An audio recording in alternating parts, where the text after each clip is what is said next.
2500 হবে। 2200 বছর আগে খ্রিস্ট ধর্মের প্রবর্তক যীশু খ্রিস্ট তার খ্রিস্ট ধর্মকে এনেছিল। ইসলাম ধর্মের প্রবর্তককে হযরত মুহাম্মদ কতদিন আগে এসেছিল? আজ থেকে 1400 বছর আগে। অনন্ত অনন্ত কোটি বছর, সত্য, ত্রেতা, দাপর, কলি। বলুন কলির বয়স কত? 4,33,000 বছর। তারপরে দাপর কত হবে? ডবলের মতো, প্রায় 8 লক্ষ।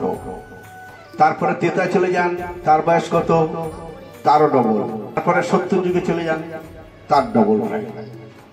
আমাদের ধর্মটা ওই 17 বছর 1400 বছরও নয়, 2200 বছরও নয়। কতদিন? অনন্ত কোটি বছর, যুগ যুগ ধরে চলে আসছে।